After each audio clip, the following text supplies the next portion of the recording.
ठीक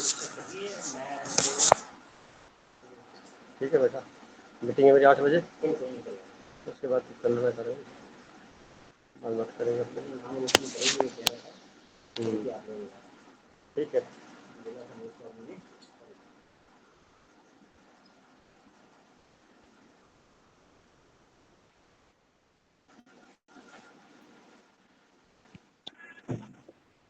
बहुत बहुत प्रणाम आपको। आप आ गए भाई साहब, तो प्यारे भाई ही आ गए। रवि जी, क्या बात है, टाइम पे आ गए। कैसे हैं आप?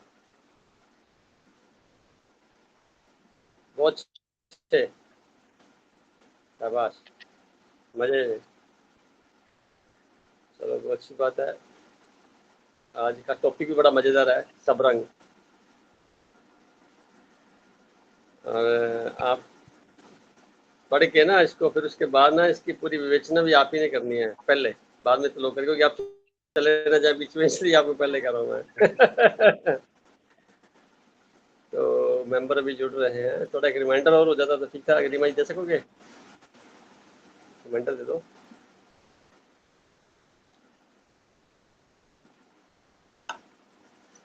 मौसम भी थोड़ा सा गर्मी वाला हुआ पड़ा है। हल्की सी बारिश हुई थी यार जालंधर में, हल्की सी। आवाज नहीं आ रही।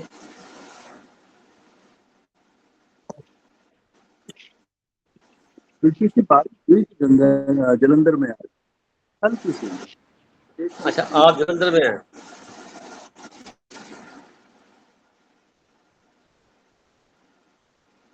मेरा क्या है, मैं तो मुझे लगता है कि लहर जैसा हूँ। आपकी आवाज नहीं आ रही भाई साहब, क्या बात है, बहुत धीरे धीरे आवाज आ रही है। मेरी आवाज आ रही है? आपकी आवाज परफेक्ट आ रही हैं? है। एक बार म्यूट करिएगा, म्यूट करना, आप म्यूट करिए। अब आवाज आ रही है मेरी? हाँ, बस यही हाँ, यही इशू है। म्यूट करने से आवाज आ रही है, ठीक करें आप। तो तो गरिमा को मैंने 2 बार नमस्ते करी, उसने जवाब नहीं दिया, शायद उनको आवाज आ नहीं रही मेरी। हाँ, आवाज नहीं आ रही है, सही कह रहे हैं आप।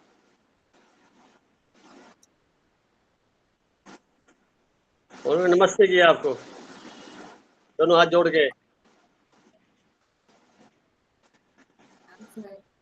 सोनिया जी का नमस्ते, सोनिया जी को भी नमस्ते। चलो, अभी टाइम है हमारे पास, 8 बज के 1 मिनट हो गया है, तो 10 मिनट बैठते हैं सभी जने, और उसके बाद हम बात करेंगे। बस श्वास आ रहे हैं और जा रहे हैं, इसको देखना है, ऑब्जर्व करना है, भी आ रहे हैं और जा रहे हैं। 10 मिनट के बाद में हम महसूस करेंगे।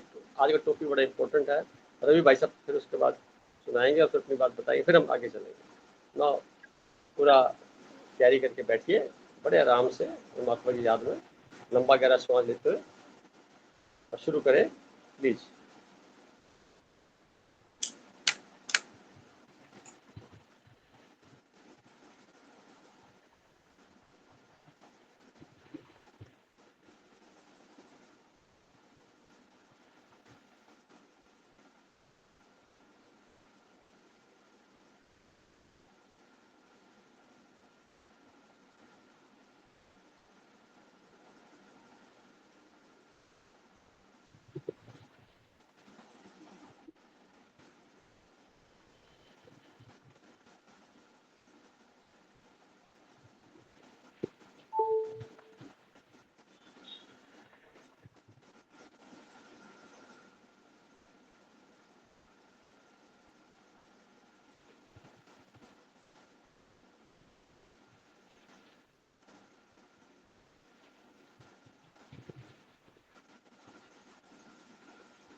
सभी अपने अपने हाथों को थोड़ा रब करके आंखों पे लगाएं और धीरे धीरे आंखें खोल लें।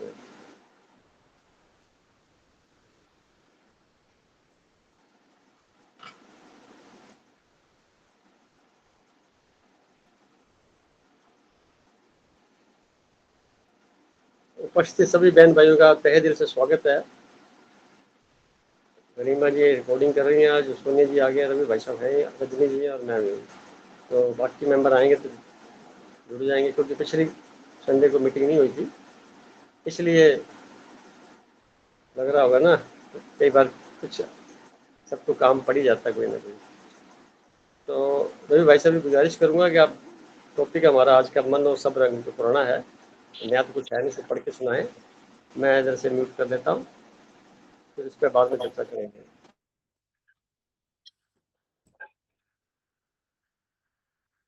अब मेरी आवाज आ रही है?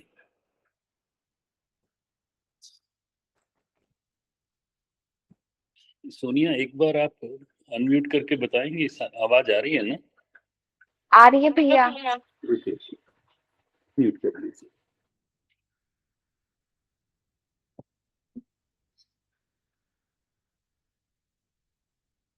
सभी को प्रणाम। आज का विषय है मन और सब रंग। कृपया अपनी आंखें बंद करके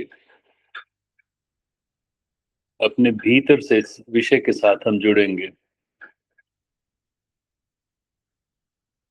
सर्वश्रेष्ठ विशेषता लिए आध्यात्मिक विषय मन और सब रंग के संदर्भ में परमात्मा ही सब रंग है। परमात्मा ही सब रंग है, जो सारी सृष्टि को रंग बिरंगा बनाने का कर्ता होने के बावजूद उसके स्वयं का कोई स्थूल रंग नहीं है। प्रचलित सात रंगों से सभी बखूबी से परिचित होंगे, और सभी दिखाई देने वाले सातों रंगों और उनसे बनने वाली रंग बिरंगी दुनिया का एहसास भी सभी करते हैं। यहाँ गौर करने लायक बात है कि सभी रंगों के स्रोत का अपना स्वयं में कोई रंग नहीं है। उदाहरण, स्थूल में सफेद रंग पवित्रता का द्योतक है, जो फरिश्ता स्वरूप की याद दिलाता है, और परमात्म शक्ति को सुशोभित करता है। सफेद रंग परमात्म शक्ति को सुशोभित करता है। सफेद रंग सभी रंगों का सिरमौर माना जाता है। जिसमें कोई भी रंग मिलाओ उसमें घुलकर अपना एहसास अवश्य कराता है, जिससे एक नए रंग का प्रादुर्भाव होना निश्चित है। और दूसरी खास बात, दुनिया के सारे रंग मिलकर भी सफेद रंग नहीं बना पाते।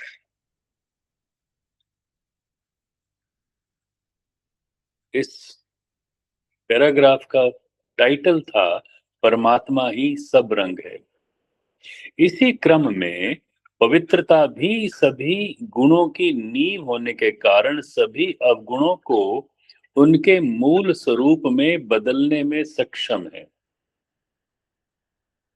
इसी क्रम में पवित्रता भी सभी गुणों की नींव होने के कारण, फाउंडेशन, सभी अवगुणों को उनके मूल स्वरूप में बदलने में सक्षम है, जो परमात्मा के मूलभूत गुणों में सिरमौर है, यानी पवित्रता। यानी परमात्मा से साक्षात्कार करना माने स्वयं का साक्षात्कार करने के लिए पवित्रता के मूल स्वरूप में आना अपनी विशेषता है। कारण पवित्रता ही सभी परमात्म गुणों की नींव है। पवित्रता ही व्यक्ति विशेष के जीवन को मूल्यनिष्ठ बनाने में अहम भूमिका निभाती है। अतः परमात्मा सब रंग है। अतः परमात्मा सब रंग है, जो सभी रंगों से जुदा, जिसका अपना कोई रंग नहीं है। सारी रचना सृष्टि रूप मिलकर भी रचनाकार यानी परमात्मा नहीं बन सकती, और सारी आत्माएं भी मिलकर यानी परमात्मा नहीं बना सकते, जबकि सभी उसके वंशज के रूप में अपना अस्तित्व रखते हैं। इस पैराग्राफ का विषय था परमात्मा से साक्षात्कार करना। ध्यान साधना के अभ्यास से सफेद रंगी ऊर्जा के माध्यम से परमात्मा का साक्षात्कार करना माने स्वयं यानी अहंकार को उस बीज की तरह स्फुटित होने देना होता है, जो कालांतर में रूपांतरित होकर एक वट वृक्ष बनने का कारण बनता है। पुनः 2 बार सुनेंगे इस वाक्य को। ध्यान साधना के अभ्यास से सफेद रंगी ऊर्जा के माध्यम से परमात्मा का साक्षात्कार करना माने स्वयं यानी अहंकार को उस बीज की तरह स्फुटित होने देना होता है, जो कालांतर में रूपांतरित होकर एक वट वृक्ष बनने का कारण बनता है। ध्यान साधना के अभ्यास से सफेद रंगी ऊर्जा के माध्यम से परमात्मा का साक्षात्कार करना माने स्वयं यानी अहंकार को उस बीज की तरह स्फुटित होने देना होता है, जो कालांतर में रूपांतरित होकर एक वट वृक्ष बनने का कारण बनता है और अनेक बीजों को जन्मदाता स्वरूप होता है। मनुष्य को जिस क्षण ये एहसास होता है कि मैं कुछ भी नहीं, तत्क्षण वह जान पाता है कि परमात्मा सब कुछ है।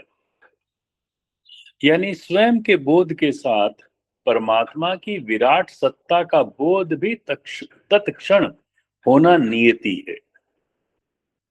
मैं कुछ हूं की तर्ज पर इस पृथ्वी पर नए नए आयाम स्थापित करने का सबब बनता है, जिसमें भी परमात्मा की खोज निरंतरता में बनी रहती है, जो विभिन्न धर्मों, पंथों, संप्रदायों अथवा धार्मिक संगठनों के स्थापत्य का मार्ग प्रशस्त होता रहता है।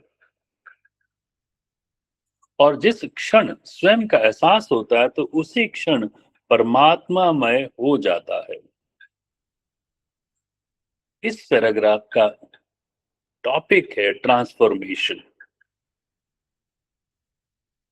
ये विदित है कि आध्यात्मिक मार्ग अकेले का है। ये विदित है कि आध्यात्मिक मार्ग अकेले का है। ग्रुप बनते ही धार्मिकता में स्थापित हो जाता है। ये विदित है कि आध्यात्मिक मार्ग अकेले का है, परंतु ग्रुप बनते ही धार्मिकता में स्थापित हो जाता है, जो कालांतर में परस्पर संघर्ष का सबब बनता है। और फिर खेल शुरू होता है विरासत का, जो समय अनुसार एकत्रित होती जाती है। यानी चले थे स्वयं को मिटाने के लिए, और स्वयं को मिटाना तो भूल ही गए, बल्कि दूसरों को मिटाने में अपनी आत्मिक शक्ति का ह्रास करने लगते हैं, जो आज का परिदृश्य चारों ओर है। यानी स्वयं से दूर हो जाते हैं। दूसरी तरफ परमात्मा का एहसास तो स्वयं के पास बैठने से ही होना सिद्ध है।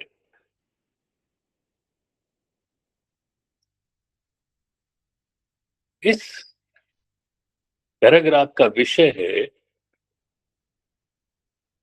तरीका। रंगों की दुनिया में सब रंग में जीना ही वास्तविक जीवन का द्योतक है। रंगों की दुनिया में सब रंग में जीना ही वास्तविक जीवन का द्योतक है। परमात्मा के रंग में स्वयं को रंगना, यानी इस एहसास के साथ कि सभी ज्ञान का स्रोत और सभी क्रियाकलापों का उद्गम स्रोत परमात्मा ही है। स्वयं को साक्षी भाव में स्थित होकर सिर्फ गवाह के तौर पर महसूस करना होता है। सबसे बड़ा रंगरेज परम पवित्र परमात्मा ही सब रंग है। सारा आकार भी उसी से प्राप्त है। जो स्वयं में निराकार है, सभी ज्ञान का स्रोत भी परम परमात्मा ही है। अंत में प्रारंभिक अवस्था में मन प्योर होकर, पवित्र होकर उस सफेद रंग को प्रदर्शित करता है। तद उसके बाद विकारों की भिन्नता से मन रंग बिरंगा होता रहता है, और निरंतरता में यही अभ्यास रहते, जब स्वयं से साक्षात्कार होता है, तो यही मन पुनः सफेद रंग से प्रेरित होकर शेष रंगों से विदा लेने लगता है, यानी पवित्रता की ओर उन्मुख होकर अपने मूल रूप में विलीन होने लगता है, जो ध्यान की पराकाष्ठा का परिणाम है। लक्ष्य। जी, आज का अध्याय समाप्त हुआ। भाई साहब का बहुत बहुत शुक्रिया। बहुत ही बेहतरीन तरीके से आपने इसको पढ़ते हुए एक्सप्लेनेशन भी दिया, और साथ में कुछ विशेषताओं के साथ में हर टॉपिक को आपने नामकरण भी दिया। अब मैं आपसे फिर गुजारिश करूंगा, आप इस टॉपिक को पढ़ने के बाद में क्या महसूस करते हैं और क्या इसके अंदर और ऐड किया जाना चाहिए, या क्या संदेश के रूप में देना चाहेंगे? आप अपनी कुछ वाणी से बोलिए। मैं पुनः इसको मैं म्यूट कर लेता हूँ। विषय बेहतरीन है और बहुत अच्छा लिखा गया है, और चूंकि मेरी क्षमता से बहुत बेहतर लिखा गया है, तो मेरी क्षमता यहाँ तक नहीं पहुंच रही है कि मैं इसमें करेक्शन कर पाऊं। मैं हालांकि इसमें कुछ सेंटेंसेस को समझ पाने की मैं कोशिश कर रहा था, जिसको मैंने 2 बार बोला, और उसमें पहला वाक्य ये था कि ध्यान साधना के अभ्यास से सफेद रंगी ऊर्जा के माध्यम से परमात्मा का साक्षात्कार करना माने स्वयं अहंकार को उस बीज की तरह स्फुटित होने देना होता है, जो कालांतर में रूपांतरित होकर एक वट वृक्ष बनने का कारण बनता है।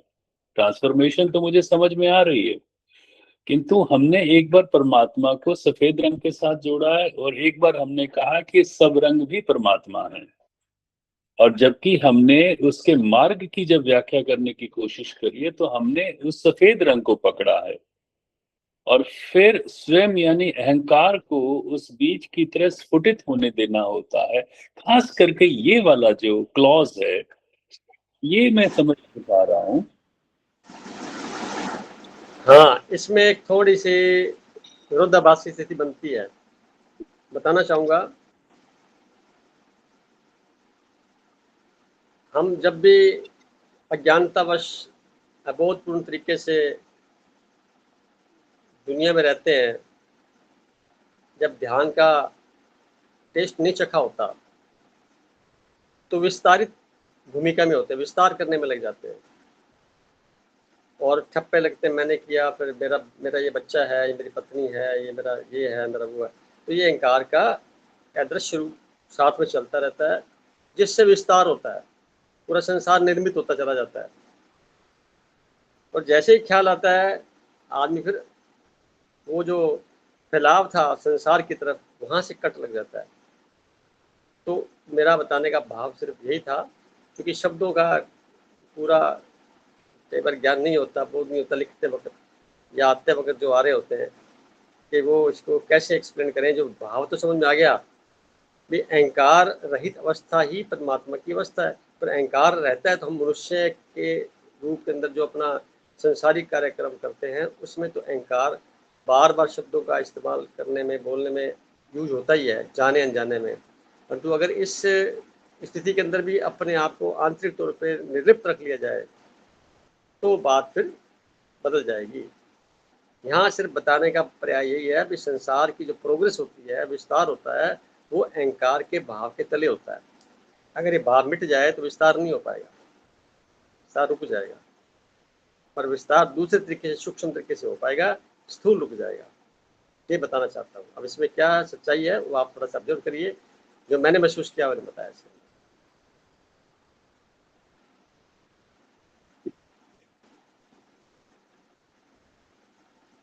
रवि भाई साहब। ठीक है, मैं सुन रहा हूँ। ये बहुत बेहतर आपने इसको बताया है साहब बहुत अच्छे तरीके से। ये जो एक सफेद रंग का जिक्र जो आप बारी-बारी करते हैं, इसका मतलब क्या निकलता है?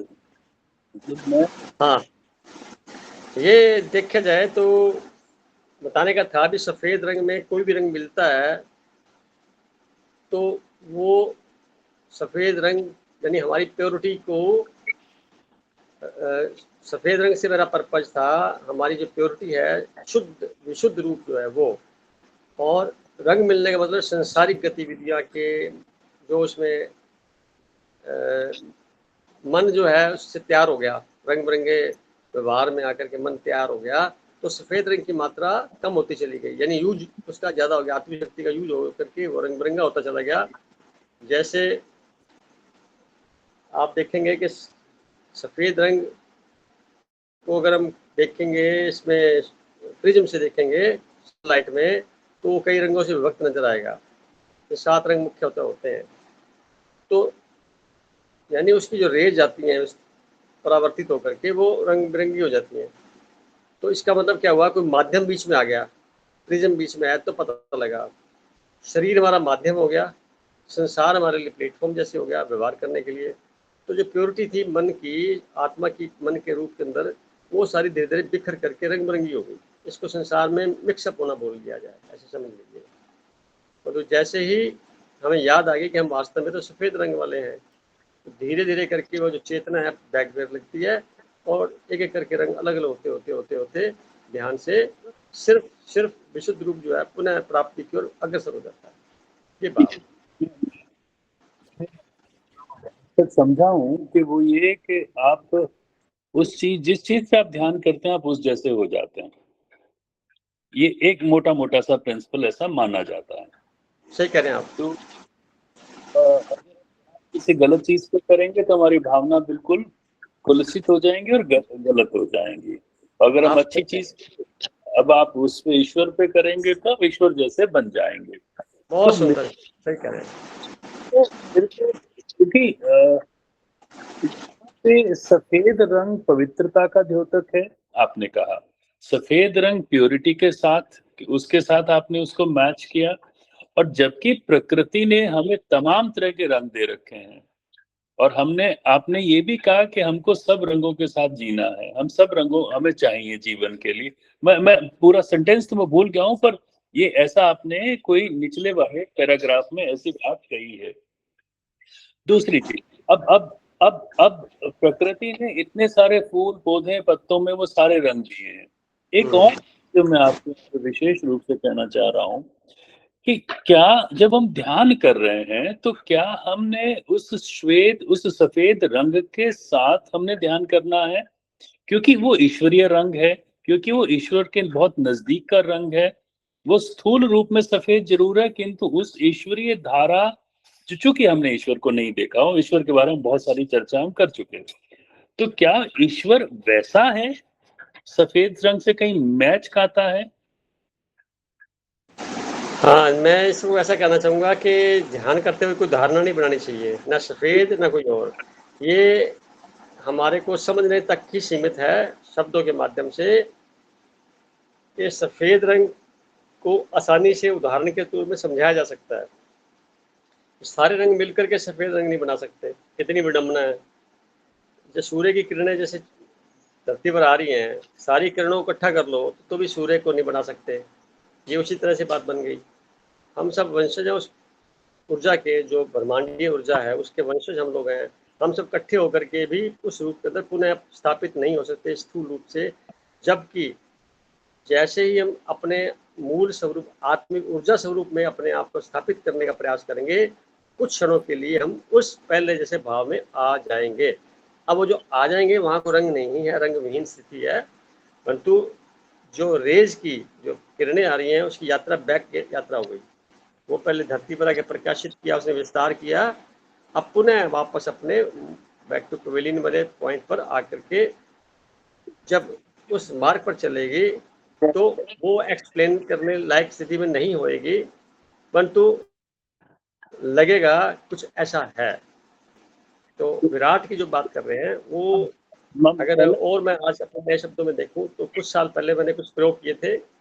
काफ़ी देर तक आकाश को मैंने देखा नग्न आँखों से, तो मुझे कुछ ख़ास दिखाई नहीं दिया।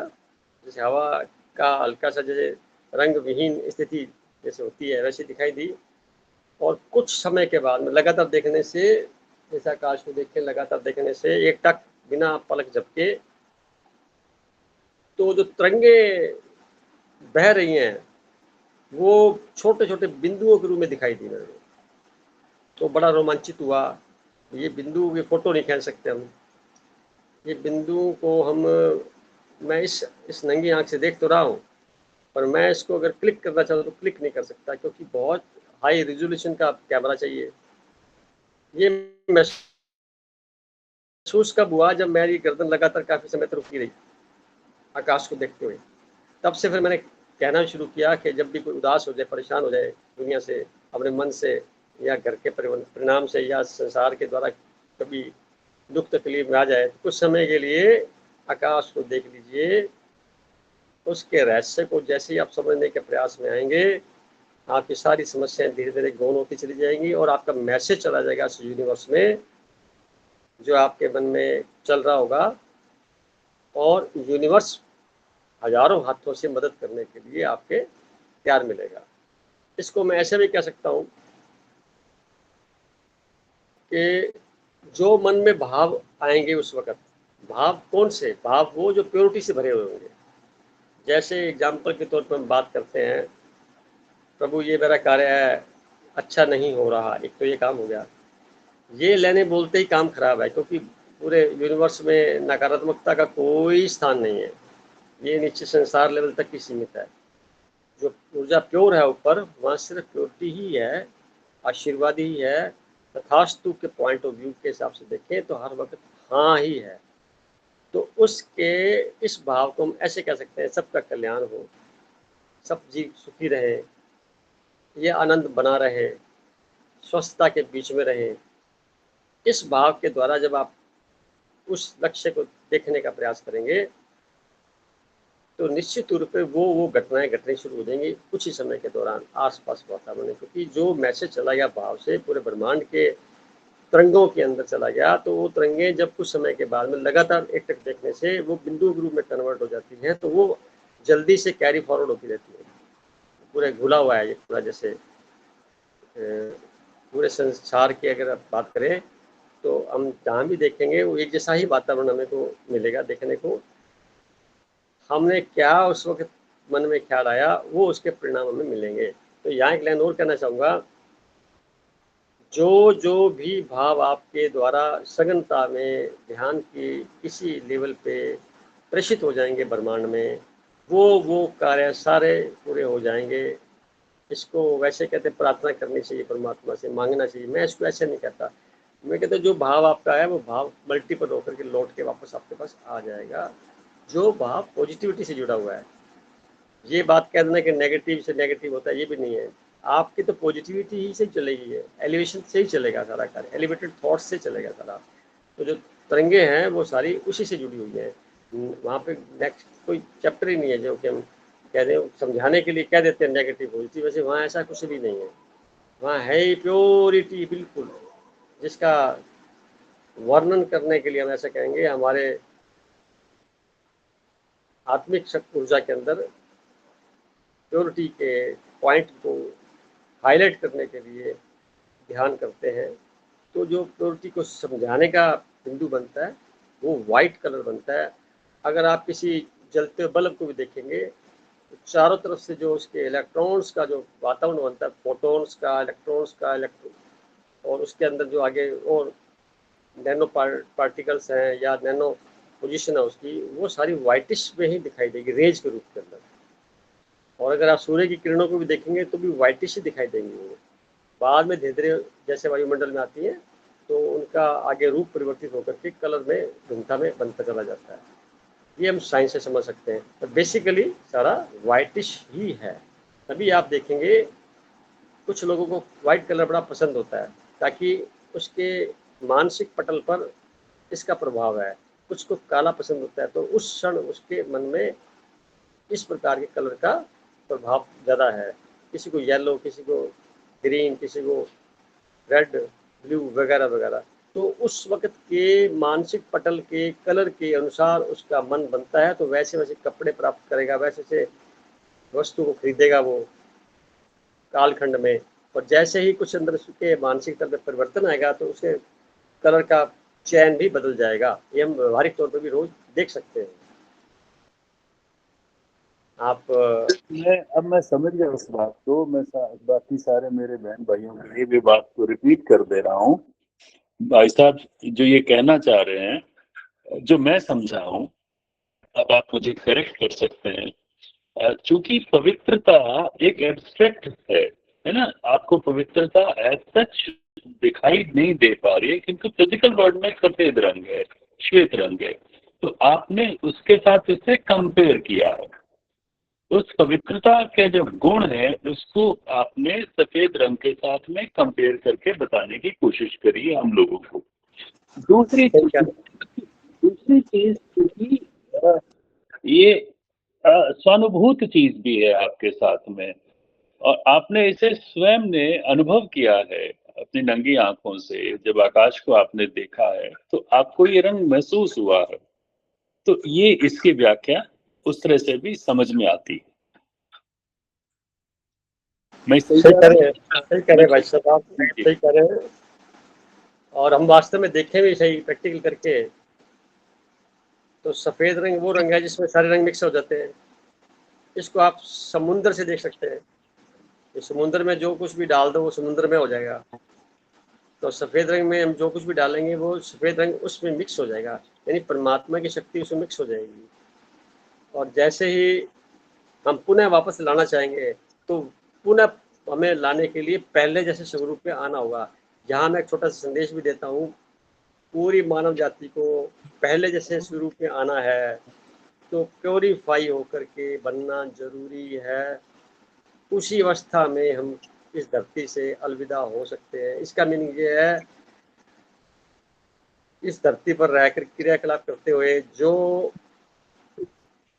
वजूद अदृश्य रूप से मन का तैयार हुआ, विकारों सहित, अतीत की योजनाओं सहित, धारणाओं सहित, और कई कुछ लेबलिंग के साथ, ये जो एनर्जी का लेवल तैयार हुआ जिसको मन बोलते हैं अपने जखीरा, ये धीरे धीरे धीरे धीरे इसका कम्बस्ट होना, यानी इसका दग्ध होना, यानी इसका समाप्त होना, इस बात पर निर्भर है कितने जागरूक या कितने कॉन्शियस हम होते चले गए। जैसे जैसे कॉन्शियस होते चले जाएंगे परसेंटेज वाइज, वैसे वैसे मन का जो स्वरूप है ढह जाएगा, और फुल्ली कॉन्शियस अवस्था में मन समाप्त हो जाता है। वो खुद वाइटिश कलर में कन्वर्ट हो जाता है, जहाँ पे हमें सामने देखने पे भेद दिखाई नहीं देता। पेड़ पौधे, पशु पक्षी, बिल्डिंग, सब में वही चीज़ दिखाई देती है। वही इलेक्ट्रॉन प्रोटॉन दिखाई देते हैं, वही ऊर्जा दिखाई देती है। ऊर्जा कम ज़्यादा हो सकती है, परंतु दिखाई वही देती है, और वो क्षणिक होती है। वो स्थिति लंबी नहीं चल सकती लगातार ऐसे, और बार बार उस स्थिति का अभ्यास जब ध्यान से होता जाता है, तो पहली घटना से ही उसका जीवन रूपांतरित होना शुरू हो जाता है, करना नहीं पड़ता। क्योंकि तो अंदर एक ऐसा मैकेनिज्म बना हुआ है जो स्वतः ऑटो स्टार्ट है, ऑटो अपने स्वतः ही कार्य में हो जाता है। खुद को भी नहीं पता लगता कि मैं बदला कहाँ से। अगर खुद के बारे में भी अध्ययन करने लगे तो खुद लिख नहीं पाएगा, वो कुछ एग्जाम्पल दे के बात खत्म हो जाएगी, पूरी तरह से बता नहीं पाएगा। ये मेरे अनुभव बता रहा हूँ अपने, जो मैंने आपको शेयर किए लिखित में, और वैसे बताया आपको। तो ख्याल ये आता है कि हम सब जो है उस रचना को पूरी तरह से व्याख्यात नहीं कर सकते। रचनाकार को, सॉरी, रचना तो हम हैं, रचनाकार को पूरी तरह से व्याख्यात नहीं कर सकते। उसके इर्द गिर्द ही रह सकते हैं, और जितना भी रहते हैं उसमें बड़ा रोमांच पैदा होता है। बहुत ज़्यादा अहोभाव से उद्दलित होकर के शुक्रगुजार के रूप में भाव निकलते हैं, तो करुणा के साथ में। कि हम इतने भाग्यशाली हैं कि उसकी रहस्य को समझ रहे हैं, कुछ कुछ हद तक। सारा तो नहीं समझ पा रहे, कुछ कुछ समझ रहे हैं, और समझने में इतना मज़ा आ रहा है। यही रूपांतरण का आधार बनता है। तो रूपांतरण मीन्स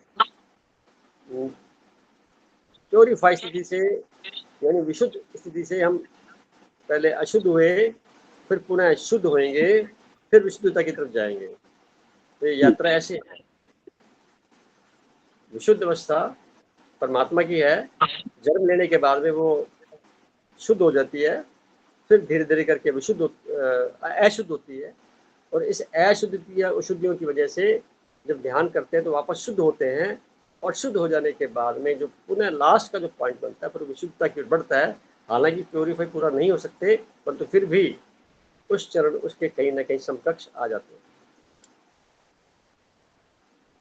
दूसरा पैराग्राफ भाई साहब, अपने परमात्मा से साक्षात्कार करना माने स्वयं का साक्षात्कार, तो ये बहुत ही बेहतरीन तरीके से ये पैराग्राफ लिखा हुआ है। बहुत आनंद देने वाला पैराग्राफ था कि ईश्वर कितना विशाल है, और उसको उसको उस तक पहुंचने के लिए, उसके गुणों को प्राप्त करने के लिए, उस जैसा बनने के लिए हमको उतना ही सूक्ष्म होने की जरूरत है। आप बिल्कुल सही कह रहे हैं, ऐसा ही है। आप आगे लिखते हैं कि परमात्मा सब रंग है, जिसका कोई खुद का रंग नहीं है। सारी आत्माएं मिल जाएं, सब कुछ हो जाए, हम परमात्मा नहीं बन सकते। अब परमात्मा सारी दुनिया के रंग इकट्ठे हो जाए, वो भी ईश्वर हम नहीं पहचान सकते। हमें उस जैसा बनना होगा, वहां उस जैसा इतना सूक्ष्म होना होगा कि उसके उस जैसा ही हमको, क्या बोलेंगे उसको, मैं शब्द समझ नहीं पा रहा हूँ। इसका मीनिंग ये निकलता है, मैं थोड़ा सेकंड डिग्री में ले लेता हूँ, क्योंकि वाणी का प्रयोग करना पड़ रहा है, बार बार हमें मैं की बात बोलनी पड़ती है क्योंकि शरीर के बीच में है। इस बात का संकेत है कि हम एक दूसरे जैसे तो सब अलग अलग है, एक दूसरे जैसे एज इट इज नहीं बन सकते। इसका मीनिंग तो ये निकला, एक तो हम विभिन्नताओं में हैं, और विभिन्नता के अंदर रह करके अपने आप को दूसरे जैसा बनने का जो अभ्यास करते हैं संसारिक रूप के अंदर नकल करते हुए, उसको रोकना है, पहला पॉइंट। दूसरा, अपने आप से साक्षात्कार करने का मतलब मेरा ये हुआ, शरीर के अंदर निहित ऊर्जा जो है वो ऊर्जा प्योरीफाई है, पर शरीर और ऊर्जा के बीच का जो संतुलन सेतु है वो मन है, जिसका खुद का कोई वजूद नहीं है, उसका ओरा है आत्मशक्ति का। इस ओरा, ये ओरा जो है इतना प्योरीफाई होता है शुरू में, बाद में संसार की गतिविधियों में आकर के धीरे धीरे इसमें कई रंग आने जुड़ जाते हैं। जब ध्यान में बैठते हैं तो आप देखेंगे कभी आंख बंद करके, तो यहाँ पर जो पटल बना रखा है, शुरू में जो रंग दिखाई देंगे, ऑरेंज हो सकता है, रेड हो सकता है, ब्राउन हो सकता है, फिर धीरे धीरे ये ब्लूइश में, फिर ब्लैक में कन्वर्ट होता है, और अंत में जाकर व्हाइट हो जाता है। अंत में जाके व्हाइट हो जाता है। जितनी देर हम इसको यहाँ पे ऑब्जर्व करेंगे, तो ये पटल वो है, जैसे ब्रह्मांड में जो चीज़ दिखाई दे रही है वो यहाँ अंदर भी वही दिखाई दे रही है। उसको भी आप देखना चाहें तो कभी भी देख सकते हैं। जैसे आंख बंद करेंगे तो जो बाहर का वातावरण सर अंदर दिखाई देने लग जाएगा, यानी इतने सूक्ष्म लेवल पे ध्यान की एकाग्रता, कन्वर्ट एनर्जी का लेवल बन जाता है कि हम ऐसा महसूस कर सकते हैं। फिर हम कहते क्या है, जैसे बहुत से टॉपिक लिखे हैं पहले, अंतःकरण की बात सुनो। अंतःकरण कुछ नहीं है, वो ये वही है, उसका जागृत रूप है। जैसे आप बार बार ध्यान अभ्यास में आएंगे तो अंदर का संगीत बजेगा, वो संगीत तो बज रहा है, वो सुनाई देने लग जाएगा, तो उससे बड़े रोमांचित रहेंगे। और उसके बाद में जब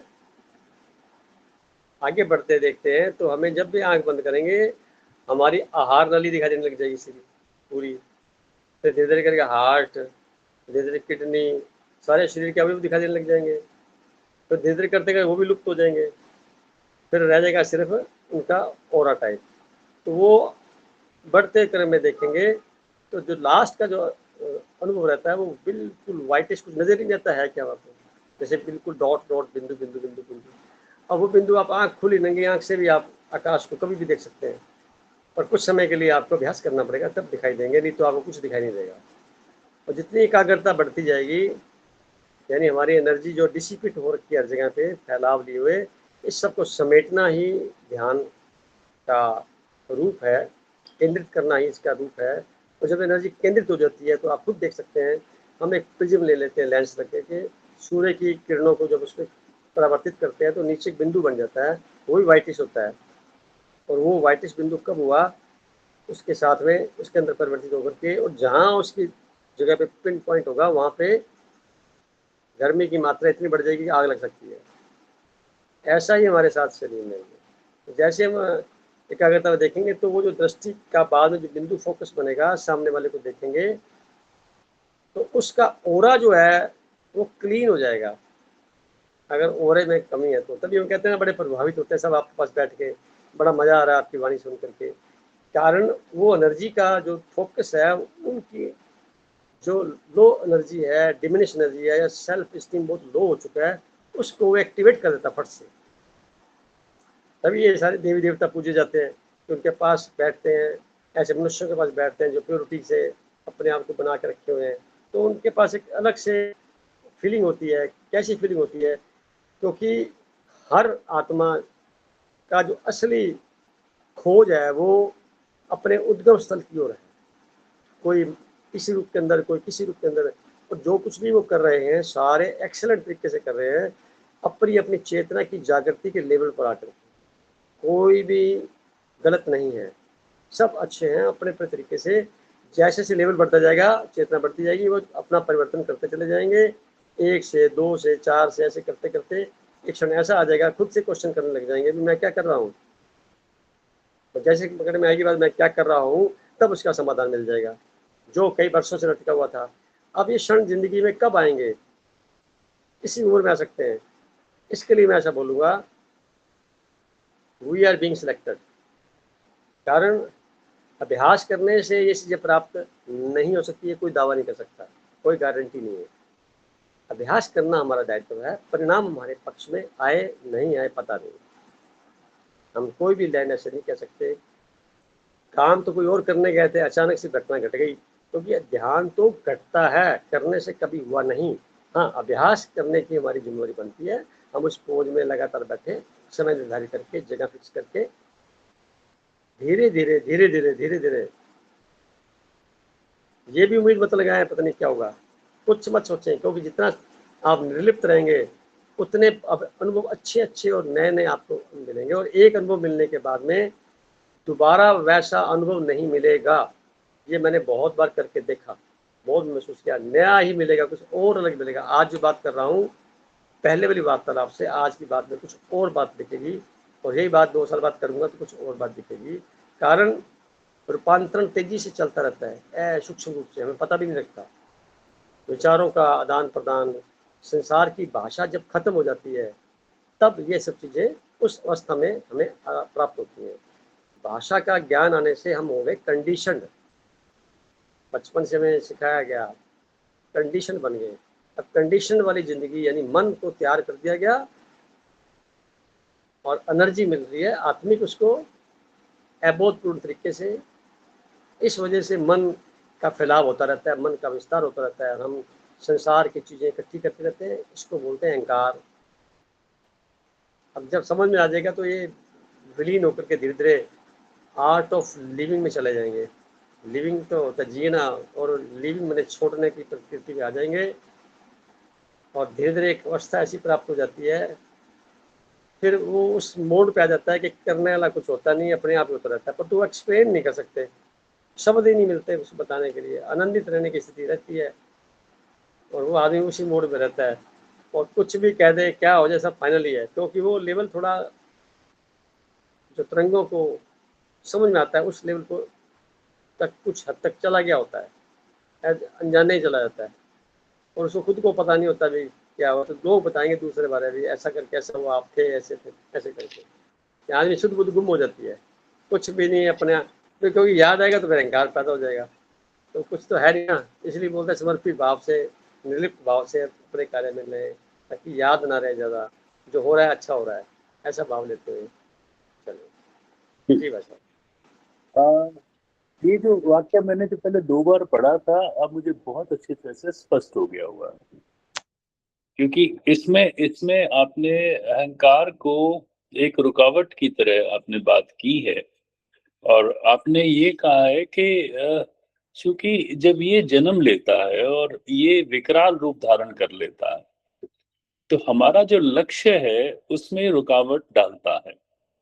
और जब अब इसको उल्टी तरफ से भी आपने एक बात कही है कि जब वो ये जान पाता है कि परमात्मा सब कुछ है, यानी अपने आप को बहुत निम्नतम स्तर पर ले जाता है, और वो उस स्थिति पे पहुंचता है जब उसका अहंकार का जो लेवल है वो जीरो पे आ जाता है, तब उसको बोध होता है कि परमात्मा एक विराट सत्ता है। तो ये जो चीजें हैं, ये चीजें, क्या मैं सही बोल रहा हूँ? हाँ भाई साहब, आप सही कह रहे हैं, आप बहुत एक्सप्लेन सही कर रहे हैं। ये ऐसा ही है, कुछ ऐसा ही है कुछ। ठीक। अपने आप को समझना, अपने आप साक्षात करना, वही तो है। और साक्षात्कार क्या होता है? अपने आप को समझना, अपने आप से वार्तालाप करके अपने आप को रेक्टिफाई करना। पर मेरा मेरा एक निवेदन रहेगा भाई साहब, हम्म, कि ये अहंकार को कम करने का मेथड क्या हो, इस पे हम कभी चर्चा कर पाए अलग से। ये पक्का करेंगे इनकार के ऊपर। इसको मैंने बीच में कई टॉपिक में थोड़ा थोड़ा बात जिक्र कर लेता हूँ।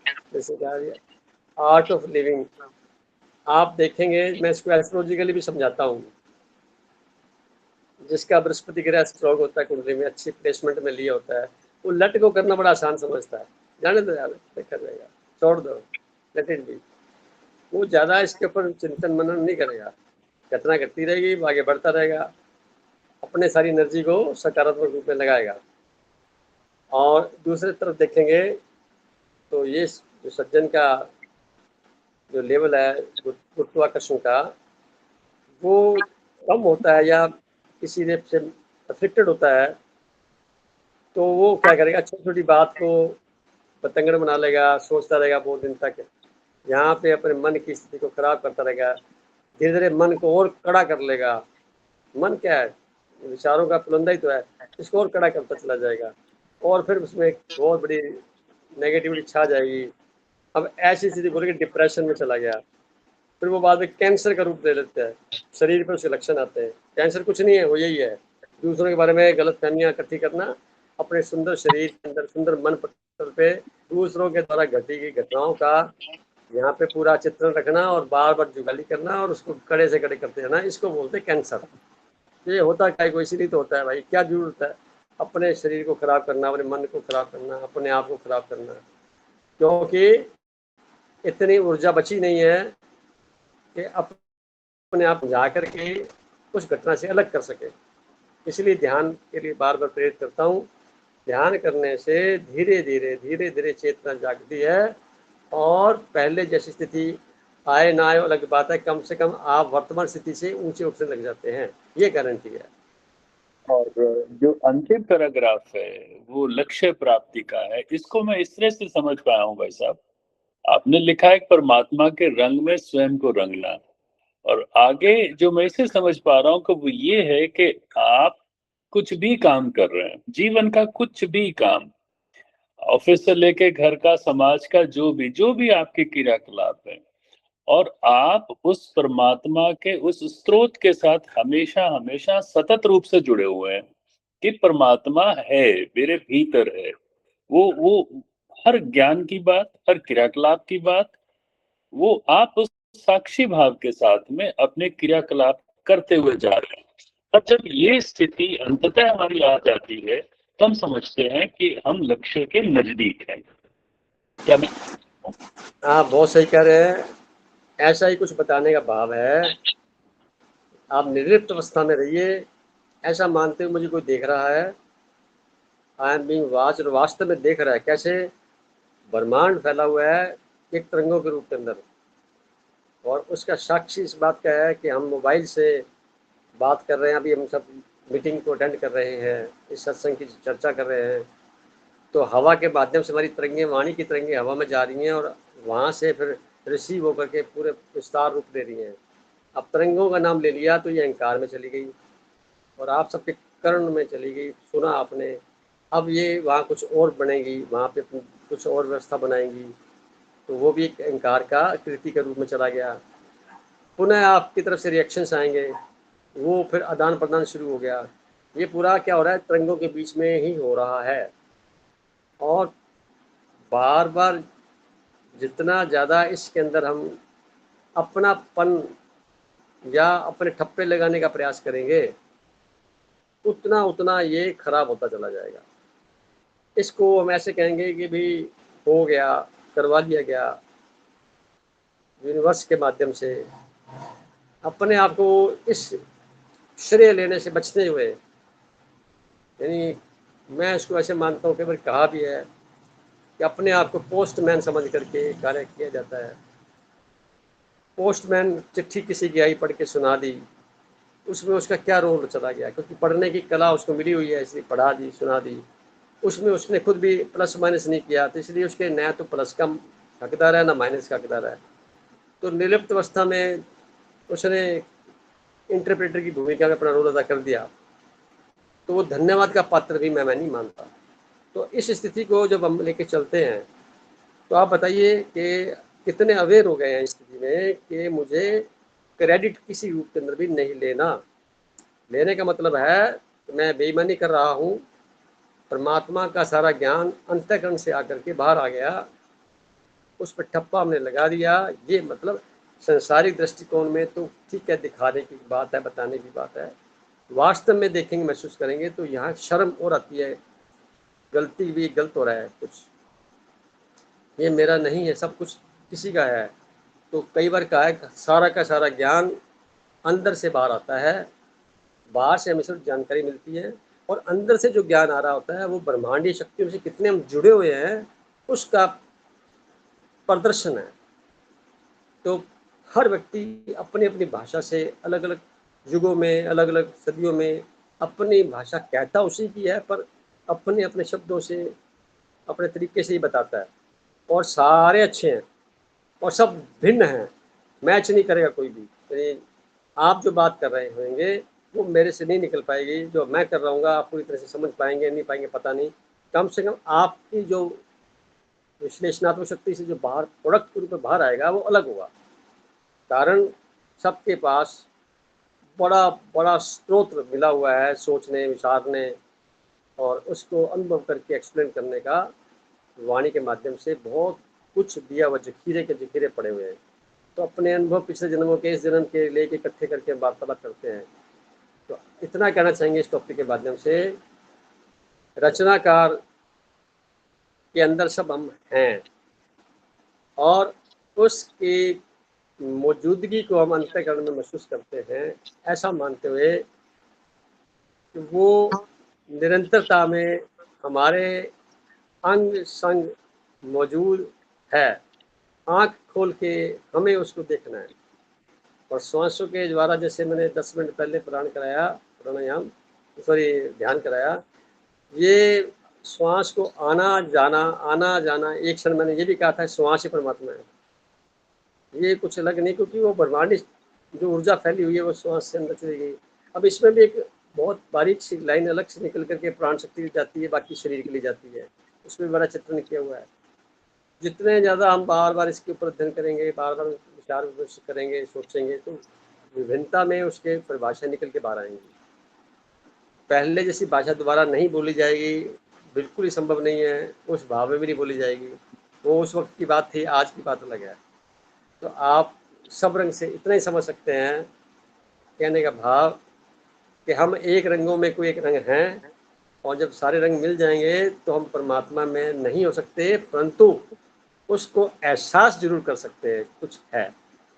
और पूरे विश्व में आज तक ऐसा कोई धर्म नहीं बना, या सारे धर्मों को हम इकट्ठा कर लें तो भी कोई आदर्श धर्म नहीं बना सकते, ये उसकी पहचान है। सारे धर्मों को इकट्ठा कर लीजिए तो भी एक आदर्श धर्म नहीं बना सकते। इसी तरह से सारी आत्माओं को इकट्ठा करके भी हम परमात्मा नहीं बना सकते। हम उसके सेकंड लेवल पर देवी देवताओं के रूप में अपने आप को स्थापित करके महसूस कर सकते हैं। और उसमें भी कोई ऐसा नहीं कह सकते कि कोई बड़ा है, कोई छोटा है, सब बराबर है। कोई किसी पे फीता लगाने की जरूरत नहीं, झंडा लगाने की जरूरत नहीं, सब बराबर है। इसलिए अपने आप को निमित्त मानते हुए निर्लिप्त अवस्था में अपने कर्म करते रहे। यही परमात्मा में होने का सबसे बड़ा संदेश और महसूस करने की बात है। जी भाई साहब, मैंने ज्यादा ही समय ले लिया, ये बाकी लोगों से हम सुन लें। भाई साहब आपने तो पूरा ग्रंथ ही बना दिया। अध्यापक बनूंगा तो एक बात और शुक्रिया कहूँगा आपका, बहुत ही विश्लेषणात्मक तरीके से आप बहुत अच्छे टीचर हैं, बहुत अच्छे प्रोफेसर हैं यार आप। मैं तो एक बात और कह दूंगा कि अब अगर इस अध्याय को दोबारा पढ़ा जाए तो मुझे लगता है कि हम सबको दोबारा बहुत अच्छे से समझ आ जाएगा, पर उसमें समझ आएगा तो इसलिए घर पे, मतलब इस मीटिंग के बाद में हम सबको पढ़ लेना चाहिए एक बार दोबारा। करके 2 मिनट हो गए हैं, बाकी मेंबर से बात करते हैं। अच्छा है, बने रहिए। अब बात रजनी जी से बात करेंगे क्योंकि रजनी जी आए हैं आज, और इनसे बात करते हैं क्या कहना चाहेंगे, क्या समझे हैं। इतनी वार्तालाप आज हुई है। रजनी जी प्रणाम सभी को। प्रणाम जी। सर मैंने तकरीबन 2-3 हफ्ते बाद मीटिंग ज्वाइन करी है। इस दौरान काफी चीजें थी जो हो रही थी बैक एंड पे, वजह से मैं मीटिंग अटेंड नहीं कर पाई, जिसके लिए मैं सबसे माफी मांगती हूँ। रिकॉर्डिंग भी नहीं कर पा रही थी, अभी भी चल रही हैं चीजें। पर सर जैसे एक महसूस होता है कि यहाँ पर आना, मतलब हम और भी जगह जाती हैं जहाँ पर हम बात करते हैं, जैसे देवी देवता की या किसी धर्म की, हम अपने अंदर की बात नहीं करते हैं। अभी इसी मीटिंग में जब आप बात कर रहे थे रवि भैया से, आप दोनों का डिस्कशन चल रहा था, तो मुझे ऐसे लग रहा था कि ये प्लेटफॉर्म मेरे लिए बहुत अच्छा है, क्योंकि यहाँ पे मैं खुद से बात कर रही हूँ, अपना क्या बात है, साक्षात्कार कर रही हूँ। बहुत सुंदर, बहुत सुंदर, बहुत सुंदर। कि मुझे दूसरों पे ध्यान ना दे करके मुझे अपने पे ध्यान देना है। हम जाते हैं किसी भी जगह पे, वहां पे हमें लेबलिंग मिलती है। स्कूल में जैसे हम जाते हैं कि ये अच्छा है, आपको इसके जैसे बनना है, लेकिन यहाँ पे मैं खुद को देख रही हूँ कि मुझे कैसा बनना है। बहुत सुंदर, एक्सलेंट, बहुत सुंदर। शायद से मुझे ये जो चीज चाहिए मुझे यहीं पे मिल रही है, या फिर हम कहें ना कि मैं जैसी हूँ मैं वैसे लोगों को ढूंढ लूंगी, चाहे मुझे जहाँ पे छोड़ दो। तो ये ग्रुप मेरे लिए वैसा है कि मैं जैसी हूँ मुझे यहाँ पे मिल जाए उस तरीके की अपनी फीडिंग मिल रही है, जो मेरी आत्मा की भूख है, मुझे यहाँ से वो चीजों की प्राप्ति हो रही है। बहुत सुंदर, बहुत और सुंदर। मन को सच में सर, मन, अभी आप कह रहे थे कि मन विलीन होना, तो वो विलीनता लगती है कि हाँ आ जाती है। और बाकी सर चलता है, जो भी लाइफ है चल रही है। और अच्छा है कि हम इस चीज को हंसते हंसते निकाल रहे हैं, आपके सहयोग से, सब मेंबर्स के सहयोग से। अच्छा लग रहा है सर, बहुत अच्छा लग रहा है। जिंदगी तो अपनी रफ्तार से चलेगी, और आप देख लीजिए सब लय में चल रहे हैं। आप यूनिवर्स को देखेंगे ना, सारी यूनिवर्स की कायाकलाप, कायम व्यवस्था एक लय में चल रही है, एक डिसिप्लिन में उनका एक रोल फिक्स है। बिना आवाज किए, बिना कोई कंप्लेंट किए, बिना ही किसी प्रकार की लेबलिंग के, और बिना ही किसी और प्रकार की भिन्नता लिए हुए प्रपंच के, वो अपना काम कर रही है। पूरा यूनिवर्स लगा हुआ है। इसको देख करके मन में ये ख्याल नहीं आता कि हमें भी ऐसे बनना है। कभी कंप्लेंट नहीं करनी, कभी हमें इस प्रकार की विवेचना में नहीं पड़ना फजूल की। हम अपने काम को काम पे ध्यान रखें, अपना काम संसारिक निभाया, बात करना, फिर अपने वापस आ जाओ अपने पास। संसारिक काम इसलिए करना है क्योंकि हमें ब्रेड बटर चाहिए जीवन को चलाने के लिए, ठीक है, ओके। उसके बाद फिर बाकी समय बच गया, या बीच में जो समय बच गया, उसका सदुपयोग क्या है, परमात्मा की याद में बैठ जाइए, अपने आप को याद कर लीजिए, अपनी फोटो बना लीजिए, आंख बंद करके अपने आप को थैंक्स कहना शुरू कर दीजिए, अपने आप को धन्यवाद देना शुरू कर दीजिए। खुद को देने लग जाइए। तो आप अपने तक जब सीमित रहेंगे तो ऑरा इतना मजबूत क्लीन हो जाएगा कि इस ऑरे में बाकी की जो आत्माएं अतृप्त हैं वो सारी की सारी अट्रैक्ट होंगी। मैं जो कहना चाह रहा हूँ वो ये कहना चाह रहा हूँ। अभी जिस तरह की भाषा में आप बात कर रहे हैं, 2-3 साल पहले ऐसी बातें नहीं कर रहे थे। तो इस भाषा को सुनने वाले जहाँ भी आप जाएंगे वो आपके ऊपर अटेंटिव होकर के सुनेंगे। तो आपका ऑरा बड़ा हो रहा है, धीरे धीरे इम्प्रूवमेंट की ओर जा रहा है। तो वो जो स्थिति आ रही है इम्प्रूवमेंट वाली, परिवर्तन वाली लगातार, वो आपका रास्ता डिग्रेडेशन से अपग्रेडेशन हो गया है, ये महसूस कर रहे हैं आप, तब ऐसी बातें कर रहे हैं। नहीं तो किसके पास टाइम पड़ा हुआ है इस वक्त? डाइनिंग टेबल का टाइम है, यहाँ आकर के अपने बैठे हैं, बहुत बड़ी विडम्बना है। तो ये आपका अच्छे कर्मों का अपने ऊपर उपकार करने की स्थिति के बराबर है। बने रहिए, अच्छा लगेगा आपको। और नेक्स्ट बात करते हैं कन्नू जी से। ये भी बहुत दिनों बाद आए हैं। कन्नू जी, प्रणाम आपको। आप म्यूट हैं, अनम्यूट करिए, फिर बात करिए।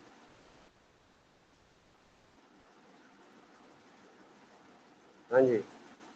प्रणाम सभी जितने भी उपस्थित गण हैं, जितनी भी सुप्रीम सोल जुड़ी हुई हैं भाई साहब, सभी को तहे दिल से प्रणाम। हाँ, प्रणाम जी। और भाई साहब बोलने के लिए कुछ शेष नहीं रहा है। जो सब रंग है ना, तो सब रंग में मतलब मल्टी कलर भी कर सकते हैं इसको आप। हम्म, मल्टी कलर लेके बंदा पैदा होता है भाई साहब। हम्म, अच्छा, अब उसको कोई व्हाइट कह देता है, कोई ब्लैक कह देता है। ये आत्मा पे तो कोई रंग ही नहीं होता, आत्मा तो व्हाइट होती है। बहुत ये तो सुंदर। दुनिया के रंग है ना। हम्म, तो वैसे तो कहते हैं कि रंग मतलब होने चाहिए जिंदगी में। हम्म, मेरा तो ये मानना है कि जैसे जैसे बंदा दुनिया में, समाज में, रिश्तों में, है ना, हम्म, एक टाइम है। एक अगर अपन जिंदगी को देखे ना, तो ये जिंदगी में भी रंग ही बदल रही है। जिंदगी खुद रंग बदल रही है। जो हम्म, पढ़ाई हमने स्कूलों में पढ़ी थी वो सिर्फ एक कागज का टुकड़ा है, हम्म, लेकिन जो हमें जिंदगी सिखाती है वो किताबों में दर्ज ही नहीं है। बहुत सुंदर, बहुत सुंदर। और प्रॉब्लम्स का आना, जैसा कि एज यूजुअल मैं एक ही बात कहती हूँ, वो पार्ट ऑफ लाइफ है, उससे निकलना आर्ट ऑफ लाइफ है। वाह, ठीक है।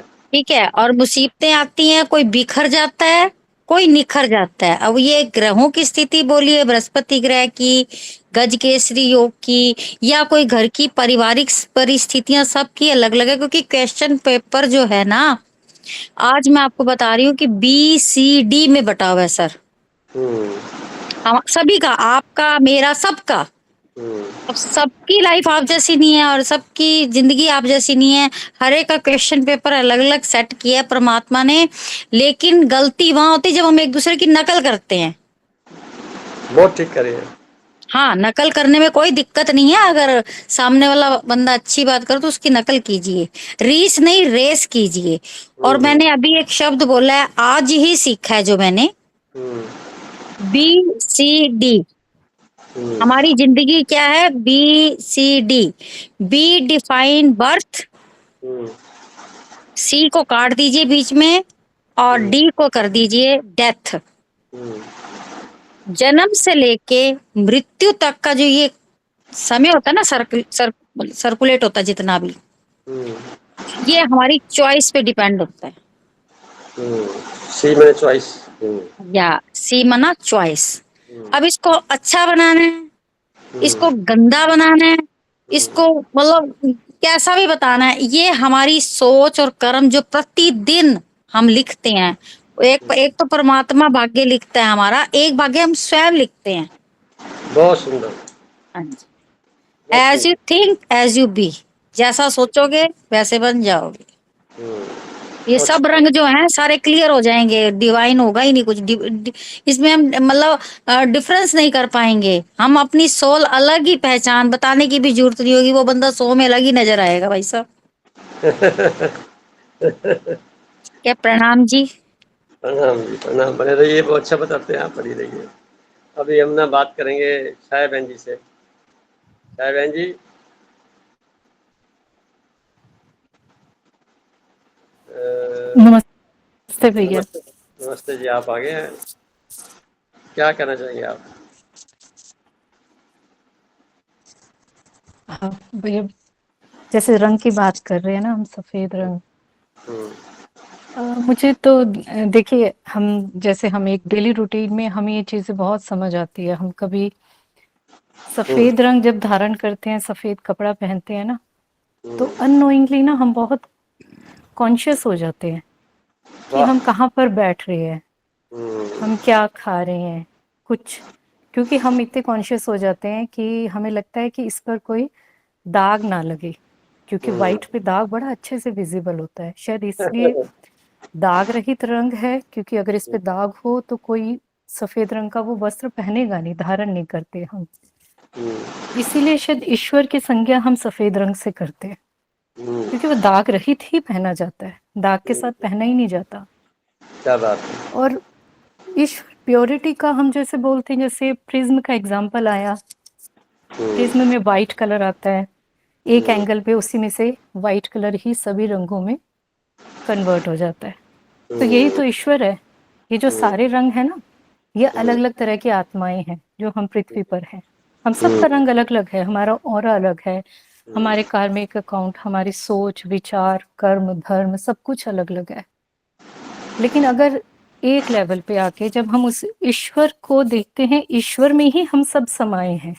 लेकिन उन सभी रंगों से ईश्वर तक का रास्ता, हम क्यों बोलते हैं कि केवल मेडिटेशन प्योरिटी के थ्रू ही क्यों जाता है? हम्म, उसका रीज़न यही है कि जैसे हमारे ग्रुप में कई लेडीज़ होंगी, क्योंकि मैं तो हर चीज़ को जैसे हम चलते-फिरते मैं किसी विषय के बारे में सोचती रहती हूँ, तो मुझे लगता है उनको समझना बड़ा सरल है कि हमारे आस-पास की हर चीज़ें उसको क्लियर करती है। एक अलग एंगल से हम हर चीज़ को देखते हैं। व्हाइट को कभी भी दाग लगता है भाई साहब, व्हाइट पे ब्लीच से व्हाइट कलर कभी फेड नहीं होता, जबकि बाकी सभी रंग फेड हो सकते हैं, व्हाइट पे कोई असर नहीं होता। लेकिन अगर किसी भी रंग को ब्लीच किया जाए, यानी उसमें प्योरिटी डाली जाए, तो एक टाइम के बाद वो रंग भी फेड होके व्हाइट ही होता है। उसमें कोई क्या रंग का बात, अस्तित्व ही नहीं है उसका खुद का। क्या बात है, बहुत सुंदर बात कर रहे हैं आप। हमारी सारी यात्रा यही है। मैं तो कहती हूँ कि मुझे तो ये लगने लगा है कि हमें जीवन यात्रा बोलनी ही नहीं चाहिए, इसे कर्म यात्रा बोलनी चाहिए, क्योंकि हर क्या यात्रा बात ही है। कर्म की है। मुझे मुझे यही चीज समझ आई है। आज एक छोटी सी चीज, कुछ देखते देखते विचार तो क्या है कि अब हर वक्त कहीं ना कहीं कोई भी कुछ देख रहे हैं, कुछ सुन रहे हैं, तो एकदम से उसको देख के विचार इन्हीं चीजों के रिलेशन में आता है। कुछ मैं आज देख रही, तो मुझे क्या एहसास हुआ कि हम इंसान का अस्तित्व कुछ ना होकर से लेकर सब कुछ का है। प्रकृति के आगे इंसान का, आज मैं जैसे देख रही थी तो मेरे सबसे पहले ख्याल क्या आया, हमारा कोई अस्तित्व नहीं है, हमारी कोई औकात नहीं है, ये हमारा अहंकार है। क्या बात जब है। हम अहंकार के स्टेज पे होते हैं, प्रकृति के लिए एक क्षण भर लगता है एक पूरी कायनात को खत्म करने में। इंसान की तो बात ही क्या है। लेकिन उससे लेके हमारी जो ग्रेटिट्यूड की यात्रा होती है ना, वो होता है संपूर्ण, जिसमें होते हैं कि हम सब कुछ है, हमारे अंदर वो ताकत है, ईश्वरीय अंश है। तो कुछ ना होकर केवल अपने आप को उस ईश्वर का एक हिस्सा समझना, ये हमारी अपने आप को अहंकार से ग्रेटिट्यूड की यात्रा है, ये हमारे जीवन के चरण है, और यही हमारी कर्म यात्रा है। अपने जीवन में हम कैसा कर्म करते हुए चलते हैं, कितने जन्म लेने के बाद आज हम इस सिचुएशन में हैं कि हम कर्म की बात कर पा रहे हैं। हम ये समझ रहे हैं कि कर्म का एक्चुअल मीनिंग क्या है और जीवन का असली अर्थ क्या है, ईश्वर क्या है। हम इस पे बैठ के डिस्कशन कर रहे हैं कि ईश्वर क्या है। उससे हमारी बात चलते चलते आज हम इस चीज पे आए हैं कि हम उसका, ईश्वर का जो अंश है, आज हम अपने वो एक्सपीरियंस शेयर करते हैं कि देखो हम ईश्वर का अंश है। हमारी यात्रा की हमारी प्रोग्रेस ही है। अब हम ये बात नहीं करते कि ईश्वर क्या है, हम ये बात करते हैं कि हमें क्या अनुभव हुए, क्या विचार आए।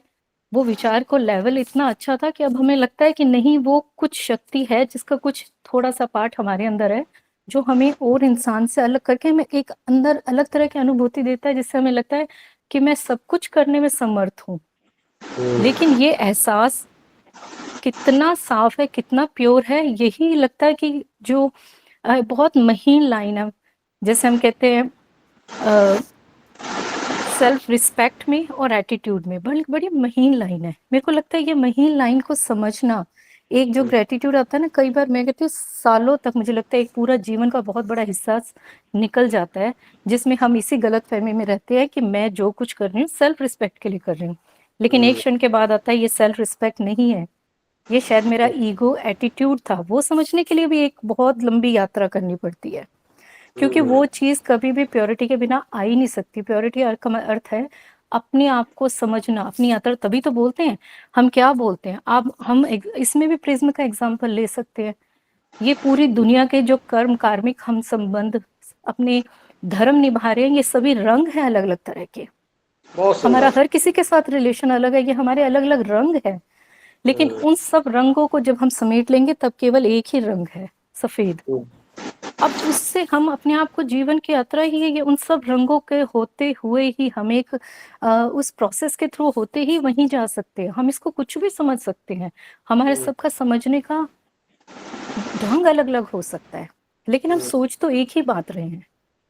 और मुझे लगता है हम सबका समझने का लेवल भी ऐसा है कि मैं आज जैसे बात कर रही हूँ, मैं आपको वो बता रही हूँ कि मुझे किस ढंग से ये बात समझ आई।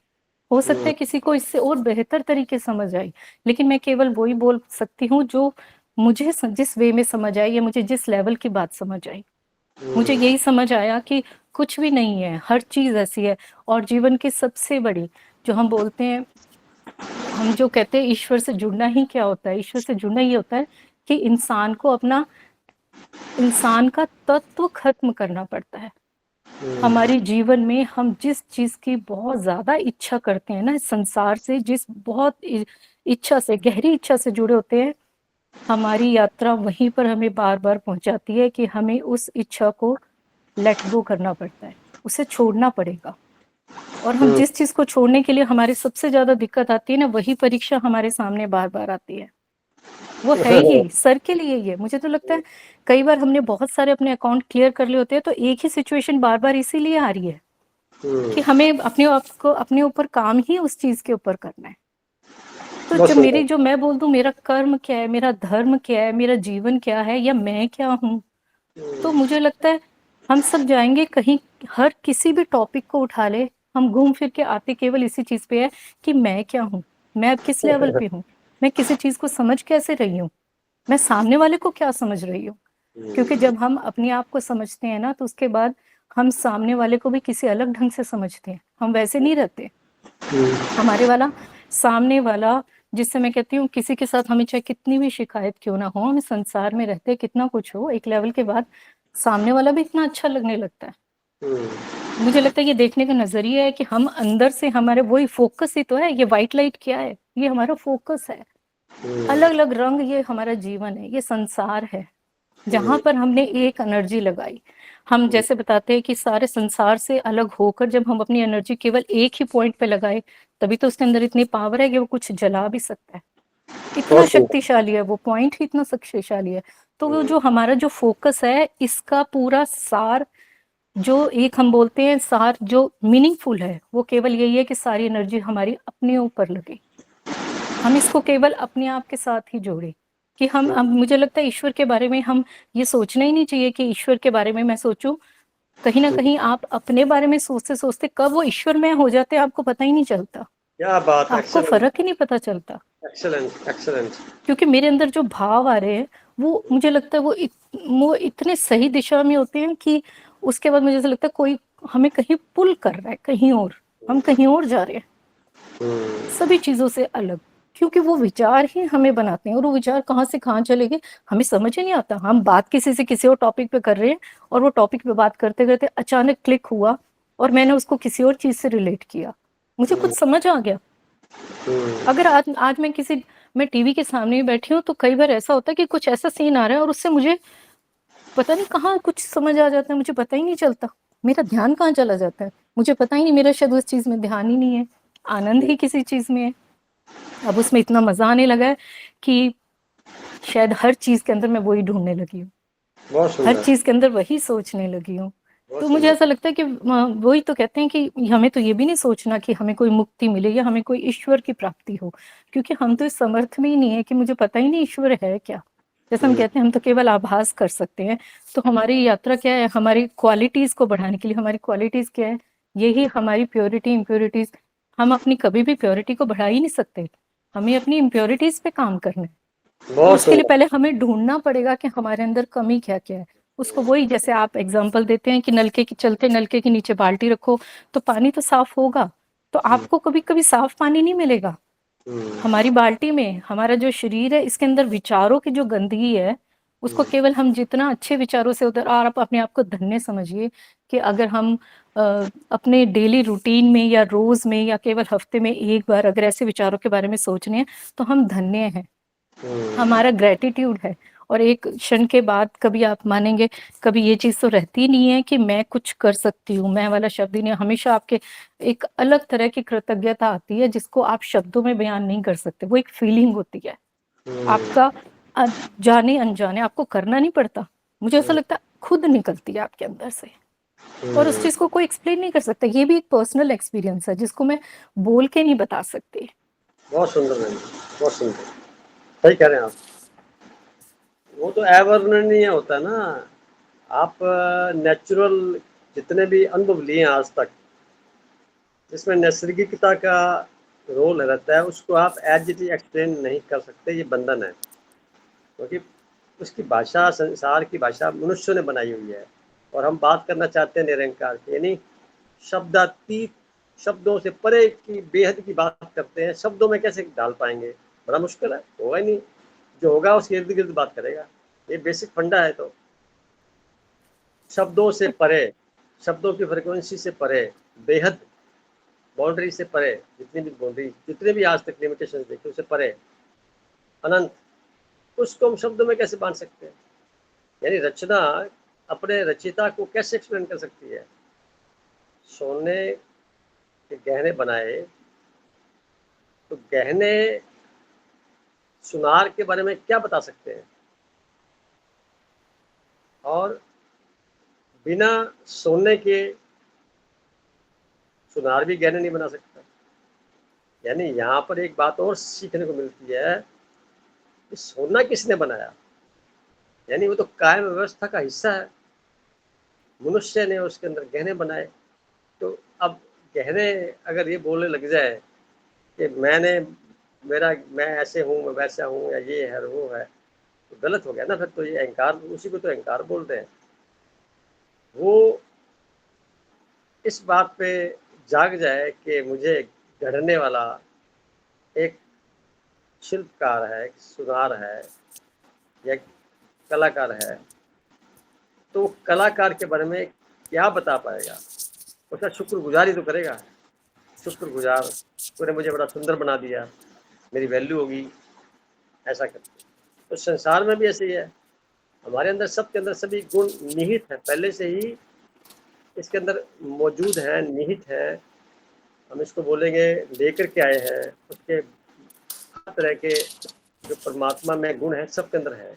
हम धीरे धीरे एक्टिवेट कर लेते हैं ध्यान साधना से, परखने की शक्ति पता लग जाती है, निर्णय करने की शक्ति पता लग जाती है, सहन करने की, समाने की, सामना करने की, सहयोग करने की, वगैरह वगैरह। ये सारी शक्ति हमारे अंदर बॉडी में पहले से, हमारी आत्मा में पहले से हैं। समय समय पर हम इसको एक्टिवेट करते हैं, अपने कार्यक्रमों से, अपने कर्मों से, अपने ध्यान साधना के प्रोग्राम से जल्दी हो जाती है। कर्मों से तो हम अनुभव लेके कर लेंगे, और ध्यान करने से जल्दी हो जाएंगे, सूक्ष्म रूप से उसमें 4 चांद लग जाएंगे। अब उसका ही हम चित्रण आगे करते चले जाएंगे, तो वो अबंडेंस में है, और वो जुड़ेगी किससे, अपने मूल स्त्रोत्र से जुड़ेगी, तो वहाँ पे और भंडार मिलेगा उसको। तो जिस प्रकार का आदमी का एटीट्यूड होता है, उस तरह की संगति उसको मिलती है। हम कहते भी है ना, आदमी घूम फिर करके वही जाता है जहाँ उसकी चॉइस होती है। तो ऐसा ही कुछ बहन जी आपने इस बात को समझाया। अभी फर्क नहीं पड़ता उस बात पे कि हम क्या कर रहे हैं, फर्क पड़ता तब जब हम बेध्यान होकर के और अबोधपूर्ण तरीके से व्यवहार करने लगते हैं, बाद में फिर गिलानी में चले जाते हैं, गलती हो गई। तो गलती नहीं होती ना, जब आप ध्यान में लग गए गलती होएगी नहीं, क्योंकि आप काफ़ी हद तक अपने आप को पहली स्टेज पर ही रोक लेंगे गलती होने से पहले ही। तो ये उसके परिणाम मिलते हैं, ये उसके हमारे को रिजल्ट मिलते हैं, भी जो मेहनत की गई है व्यर्थ नहीं जाती है, तपस्या जो की जाती है ध्यान के रूप में तो व्यर्थ नहीं जाती। किसी रूप में भी करेंगे, प्रकृति के साथ जुड़ने का अभ्यास करेंगे तो भी व्यर्थ नहीं जाता, उसका भी कोई मीनिंग निकलता है। तो आप कुछ और कहना चाहेंगे बहन जी? नहीं भैया, बस मेरा एक और, जैसे अब मैं बोलती हूँ ना स्टेज पे कि जहाँ संसार के शब्द कम हो जाते हैं, आपका इंटरेस्ट होता है ना, स्वीकार भाव जो शब्द है, ये इंसान के लिए मुझे लगता है सबसे बड़ी परीक्षा यही है, क्योंकि जब उसने स्वीकार करना सीख लिया उसके बाद ही उसकी सही यात्रा शुरू होती है। जब ये जितना मुश्किल है ना इसको स्वीकार करना, लेकिन जब एक बार उस भाव में आ जाते हैं तो बाकी की यात्रा बड़ी सरल हो जाती है संसार में, और वो इंसान फिर अपने आप को अधिक महसूस करने लगता है। क्योंकि हम अब तक केवल संसार की दृष्टि से अपने आप को ही जज करते थे या अपने आप को रखते थे, लेकिन जब संसार में एक स्वीकार भाव आता है, जो चीज जैसे है बहुत बढ़िया है, ईश्वर ने जो सोचा है वही बेस्ट होगा, ये चीज केवल कहने के लिए नहीं, एक्चुअल में जब स्वीकार भाव में आती है तब आप देखेंगे अपने आप से जुड़ना जो होता है ना, उससे वो शब्द इतना शक्तिशाली है कि आपको लगता है कि कभी मैंने अपने आप पे ध्यान ही नहीं दिया कि मैं हूं क्या। आप, मुझे लगता है जीवन के इस पड़ाव में आके ऐसा लगने लगता है कि मैंने तो अपने आप को जानना अब शुरू किया, और मैंने अपने आप को महसूस करना एज ए पर्सन। हम लोग सारी जिंदगी अपने आप को ही नहीं समझ पाते या अपने आप को महसूस ही नहीं कर पाते, क्योंकि हम कहीं और देख रहे हैं, हमारी सारी अटेंशन कहीं और है। क्या बात है, उसके बाद हमारा अपने ऊपर जब ध्यान आने लगता है, तब उससे ये स्वीकार भाव होने के बाद, अपने पे ध्यान आने के बाद, सबसे चमत्कारी चीज ये चीज होती है कि आपको सारी चीजें ऐसा लगने लगता है ये ठीक ही तो है, आपका जीवन सरल हो जाता है। और जैसे ही संसार में आपका दृष्टिकोण सरल यात्रा पे निकलता है, तभी आप किसी और सोल यात्रा पे निकल सकते हैं।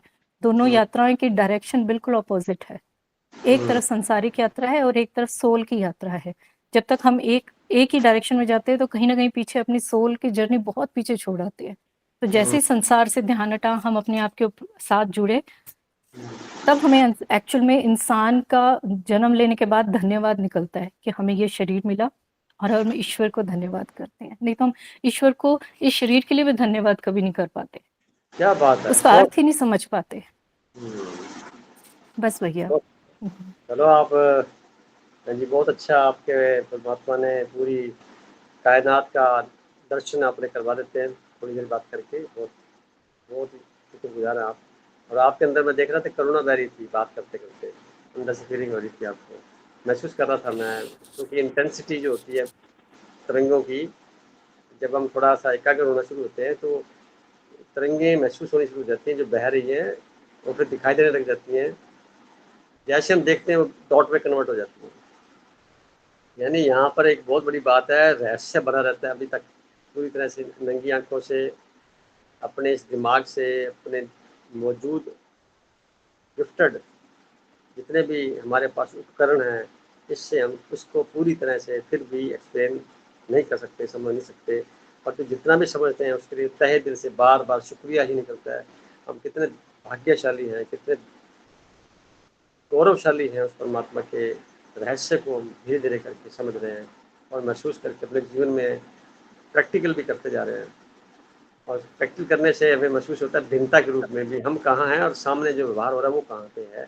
तो ऐसी स्थिति में एक करुणा और बहती है भी, सामने वाला भी इसी कृपा के पात्र बनता हुआ अपने जीवन को अच्छा बना ले, इस भावनाओं के साथ में हम अपने आप को न मानते हुए भी मैं ही हूँ, तो वो गलत हो जाता है। फिर वो आगे वाले बढ़ाने वाली, क्योंकि विस्तार दूसरे सूक्ष्म रूप से करना होता है कि वो भी आगे बढ़े, बहुत आगे तक जाए, बहुत आगे तक जाए, ऐसा करते हैं। तो आज की मीटिंग में बहुत मज़ा आया, सबका बड़ा शुक्रिया कहूँगा मैं गरिमा से कहूँगा कि 1 मिनट के लिए इस मीटिंग को कंक्लूड करने के लिए क्या शब्द इस्तेमाल करेगी, क्योंकि पीएचडी होल्डर है ये।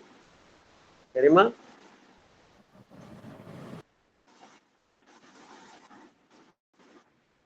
आप एक शब्द में या एक वाक्य में बोलिए, आज की जो मीटिंग है आपने रिकॉर्ड किया है, सुनी है, क्योंकि आपकी विद्वता, जो आपकी पढ़ाई लिखाई है बहुत अच्छी स्तर की है, आप डॉक्टरेट हैं, इसलिए मैं आपसे उम्मीद करता हूँ एक शब्द में कैसे बोलेंगे आप कंक्लूड करके।